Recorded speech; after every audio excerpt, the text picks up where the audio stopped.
Kita ngopi dulu, bray, biar nggak oleh.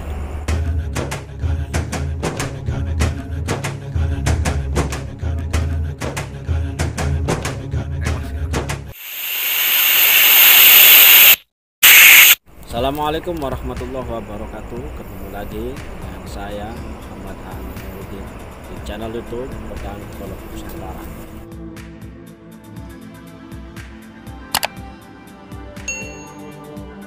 Sahabat-sahabat, kali ini saya akan melanjutkan kembali obrolan dengan di bincang-bincang santai. Mudah-mudahan sahabat-sahabat tidak bosan. No, sir! Oke, sahabat-sahabat, kali ini saya akan berbincang-bincang dengan Randy dan membahas salah satu pusaka yang diduga telah dipengaruhi oleh kebudayaan dari luar yang masuk ke Cirebon. Tapi sahabat-sahabat, sebelum kita membahas lebih lanjut, kita ngopi dulu, bray, biar nggak oleh.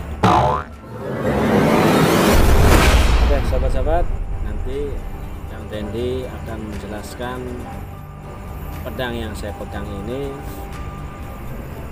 adalah kebudayaan dari luar yang masuk ke Cirebon, dan seperti apa? Ini askin, bikin supaya kayak mantep. Jadi menariknya gitu ya terkait dengan pedang-pedang yang dimiliki atau juga dikoleksi oleh Kang Aan ini adalah pedang yang memiliki beberapa unsur budaya sekaligus gitu. Karena apabila kita lihat di sini gitu, ini ada unsur-unsur lokalitas dan juga unsur-unsur asing di dalamnya. Kenapa kita bisa katakan demikian? Karena apabila kita melihat misalkan dari bentuk wajah, ini ada yang mengatakannya sebagai naga, ada yang mengatakannya sebagai mohon maaf anjing gitu ya, ada juga yang mengatakannya ular dan lain-lain. Tapi apabila kita melihat di sini ada mahkotanya, di sini ada tanduknya, itu lebih dekat ke naga. Dan uniknya ini naganya itu berorientasi lokal gitu. Karena apabila kita melihat naga dari Tiongkok misalnya, naga Liong, itu bentuknya itu lebih ada kakinya biasanya. Dan kemudian dianya itu mukanya itu lebih moncong istilahnya. Dan apabila kita melihat naga Eropa, itu bentuknya lebih mirip kadal gitu. Iya. Misalkan kita lihat di film apa How to Train the Dragon gitu ya. Itu kan naga Eropa jelas sekali dalam film itu. Namun kalau misalkan kita lihat dalam handle ini, dalam gagang ini, itu bentuknya itu seperti naga dengan kearifan lokal gitu. Naga atau ular menurut pandangan bangsa Indonesia dianggap sebagai lambang dunia bawah. Sebelum zaman Hindu, di Indonesia terdapat anggapan bahwa dunia ini terbagi menjadi dua bagian, yaitu dunia bawah dan dunia atas, yang masing-masing mempunyai sifat-sifat bertentangan. Dunia bawah antara lain dilambangkan dengan bumi, bulan, gelap, air, ular, kura-kura, dan buaya. Sedangkan dunia atas dilambangkan dengan matahari, terang, atas, kuda, dan Raja Wali. Pandangan semacam itu juga hampir merata di seluruh bangsa Asia. Dalam cerita Mahabharata maupun pandangan bangsa Indonesia sendiri sebelum zaman Hindu, naga atau ular selalu berhubungan dengan air, sedangkan air mutlak diperlukan sebagai sarana pertanian. Naga Jawa juga ditemui di beberapa relief candi. Naga di candi ini dinamakan naga taksaka yang bertugas menjaga candi. Umumnya ular naga dijadikan pola hias bentuk makara, yaitu pipi tangga di kanan dan di kiri tangga, naik ke bangunan candi yang dibentuk sebagai badan dan kepala naga. Mulut naga digambarkan terbuka lebar dan lidahnya menjulur keluar dalam wujud untayan, manik-manik ataupun bentuk makara, dengan naga yang menganga dengan seekor singa di dalam mulutnya. Hiasan semacam ini umumnya didapati di candi-candi di Jawa Tengah dan Yogyakarta. Sering pula wujud naga dipahat di bawah cerat yani, karena yoni selalu dipahat menonjol keluar dari bingkai bujur sangar sehingga perlu penyangga di bawahnya. Fungsi naga pada bangunan candi atau pada yoni tampaknya erat kaitannya dengan tugas penjagaan atau perlindungan terhadap sebuah bangunan. Dalam kesenian rakyat kita juga sering melihat bentuk ukiran yang berbentuk ular naga yang tertera pada gantungan dari kayu yang dipergunakan untuk menggantung gamelan dalam keadaan mulutnya terbuka lebar dengan lidah bercabang yang menjulur keluar. Selain itu, benda-benda pusaka yang berbentuk keris banyak yang menggunakan nama ular naga ini, seperti keris naga runting, keris naga ransang, keris naga sasra, dan lain sebagainya. Keris tersebut dinamakan naga karena memang bentuk bilah keris yang melengkung menyerupai ekor naga. Juga ada pusaka yang berbentuk tombak yang bernama tombak naga baru kelinting, miliknya Ki Ageng Mangir atau Ki Ageng Mangir Wanabaya. Kepala kapal layar juga banyak yang diukir dengan bentuk gambar kepala ular naga. Termasuk pada golok dan pedang juga terdapat bentuk naga pada bilah maupun pada handle. Namun lebih banyak bentuk naga terdapat pada handle. Kalau di Pulau Jawa, handle bentuk naga banyak digunakan pada handle pedang maupun golok, khususnya di Cirebon. Naga itu apa kan? Naga itu sebenarnya bukan hewan yang ada. Kalau kita baca di mana-mana itu banyak yang menyatakan bahwa naga itu adalah hewan mitologi. Dalam artian dia itu tidak ada.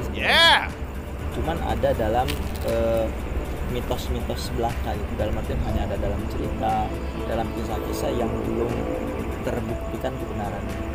Jadi hewan mitologi itu tidak hanya tentang naga, banyak juga hewan-hewan lain. Misalkan di Cirebon ada naga liman, gitu kan, Singa Barong. Lalu tadi misalkan di Kutai itu ada Lembuswana yang wajahnya juga tidak jauh berbeda dengan Singa Barong atau naga lima, dan lain-lain. Itu banyak sekali hewan mitologi yang ada di dunia. Nah, ini bukan naga Cina kan? Ini kalau kita lihat lebih ke naga lokal. Namun memang apabila melihat bentuk handle secara keseluruhan, ini memiliki unsur asing yang berasal dari daerah Eropa. Karena di sini ada God, ada Sioux, dan tampaknya di sini memang dulunya tuh menyambung. Iya. Sepertinya putus juga. Dan uniknya lagi gitu kan, apabila kita buka secara keseluruhan, apabila ini masih orisinil gitu, kita akan menemukan bahwasanya ini Wusi Aji gitu. Yang mana Wusi Aji itu adalah wilayah yang sangat khas sekali dengan lokalitas yang ada di kita. Iya. Karena memang kalau pedang Eropa kita lihat itu banyak yang memakai besi-besi putih gitu. Monotonnya. Betul. Jadi tidak membuat wesi yang memang memiliki misalkan pola khusus tertentu seperti yang ada di Indonesia. Kalau di kita kan sudah terkenal ya sejak dulu bahwasanya ada bentuk-bentuk pola-pola tertentu yang kita kenal sebagai pamor itu. Oh, berarti ini tuh naga yang belum naga lokal. Iya. Tapi mungkin apabila kita lihat bentuknya dan tanduknya, ini juga ada yang mengatakan naga Tiongkok. Tapi memang itu kembali lagi ke penafsiran kita atau juga pemahaman kita tentang naga itu sendiri. Karena memang kebudayaan itu seperti yang pernah kita katakan sebelumnya, itu adalah sesuatu yang tidak stabil. Jadi dia itu bisa berubah ketika mendapatkan pengaruh tertentu. Namun yang jelas unsur-unsur lokal dalam handle ini itu, dalam bentuk senjata itu masih terlihat gitu. Karena kalau misalkan memang benar-benar pengaruh Eropa kan harusnya naganya juga nggak seperti ini gitu kan. Tapi lah itulah keunikannya budaya kita.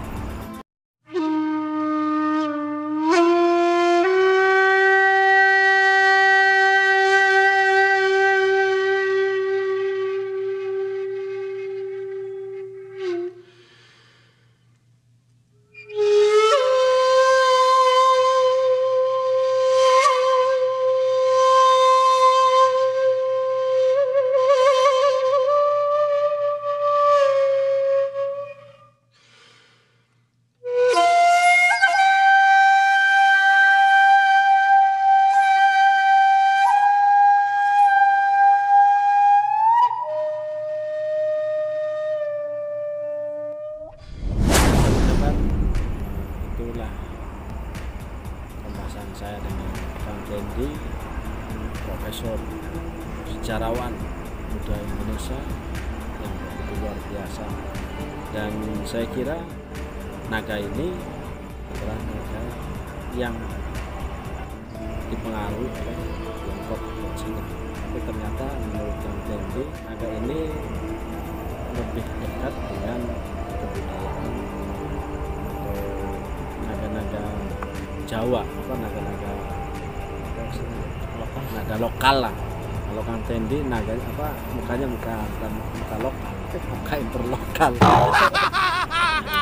Jadi menariknya di bilah-bilah yang handle naga ini, bilahnya itu melengkung kayak pedang-pedang Eropa atau pedang-pedang Arab. Turki juga melengkung seperti ini. Dan saya punya banyak koleksi handle naga. Jadi insya Allah banyak lah untuk dibahas ke depannya terkait pusaka yang berasal dari Nusantara. Cukup mungkin dulu. Oke sahabat-sahabat, apabila ada kekurangan atau kesalahan, saya mohon maaf yang sebesar-besarnya. Tonton terus, jangan lupa like, subscribe, dan share agar sahabat-sahabat bisa lebih tahu banyak tentang pengetahuan tentang golok Nusantara. Sekian saja, salam budaya, salam lestari, assalamualaikum warahmatullahi wabarakatuh.